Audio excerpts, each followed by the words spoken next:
Hi ಎಲ್ಲರಿಗೂ Divya Bhaskar Hegde here. ಇವತ್ತು ಬಂದುಬಿಟ್ಟು ನಾನು ಒಂದು ರೆಡ್ ಗೌನ್ನ ಹೇಗೆ ರೆಡಿ ಮಾಡ್ತೀವಿ ಅಂತ ತೋರಿಸ್ತೀನಿ. ನಾನು ಪರ್ಮನೆಂಟ್ ಕ್ಲೈಂಟ್ ಒಬ್ಬರು, ಅವ್ರ ಮಗಳಿಗೆ ರೆಡ್ ಗೌನ್ ಬೇಕು, ಸಿಂಪಲ್ ಆ್ಯಂಡ್ ಬ್ಯೂಟಿಫುಲ್ ಆಗಿರಲಿ ಅಂತ ಹೇಳಿದ್ದಾರೆ. ಲೆಟ್ಸ್ ಸಿ, ನಾನು ಅವ್ರು ಇದೇ ಥರದ್ದು ಬೇಕು ಅದೇ ಥರದ್ದು ಬೇಕು ಅಂತ ಏನು ಸ್ಪೆಸಿಫಿಕ್ ಆಗಿ ಹೇಳಿಲ್ಲ, ಬಟ್ ಲೆಟ್ಸ್ ಸಿ ಏನು ಮಾಡ್ಬೋದು ಅಂತ. ನಾನು ಇವಾಗ ಜಸ್ಟ್ ಮಟೀರಿಯಲ್ಲು ತರಿಸಿದ್ದೀನಿ ಮಾರ್ಕೆಟಿಂದ. ಸೊ ಫ್ಯಾಬ್ರಿಕ್ ಬಂದುಬಿಟ್ಟು ಕ್ರೇಪ್ ತರಿಸಿದ್ದೀನಿ ಆ್ಯಂಡ್ ಸ್ಯಾಟಿನ್ ಇದೆ ಆ್ಯಂಡ್ ನೆಟ್ ಕೂಡ ತರಿಸಿದ್ದೀನಿ. ನೆಟ್ ಬಂದುಬಿಟ್ಟು ನಾನು 35 ಮೀಟರ್ಸ್ ತರಿಸ್ಕೊಂಡಿದ್ದೀನಿ.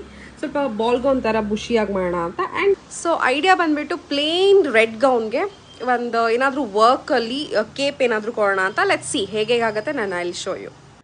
ಬಾಲ್ ಗೌನ್ಗೆ ಈ ಥರ ಕ್ಯಾನ್ ಸ್ಕರ್ಟ್ನ ನಾವು ಯೂಸ್ ಮಾಡ್ತೀವಿ to give that bushiness. Finally the gown is ready and it's looking fantastic. ಈ ಗೌನ್ಗೆ ನಾನು ಫಸ್ಟ್ ಲೇಯರ್ ಕ್ಯಾನ್ ಯೂಸ್ ಮಾಡಿದ್ದೀನಿ, ಸೆಕೆಂಡ್ ಲೇಯರ್ ನಾವು ಕ್ರೇಪ್ನ ಯೂಸ್ ಮಾಡಿದ್ದೀವಿ ಆ್ಯಂಡ್ ಥರ್ಡ್ ಲೇಯರ್ ಸ್ಯಾಟಿನ ಯೂಸ್ ಮಾಡಿದ್ದೀವಿ, ಟಾಪ್ ಲೇಯರ್ ಬಂದ್ಬಿಟ್ಟು ನೆಟ್ನ ಯೂಸ್ ಮಾಡಿದ್ದೀವಿ ಆ್ಯಂಡ್ ಕೇಪ್ನ ಯೂಸ್ ಮಾಡಿರೋದು ಕ್ರಿಸ್ಟಲ್ ಬೀಡ್ಸಿಂದ.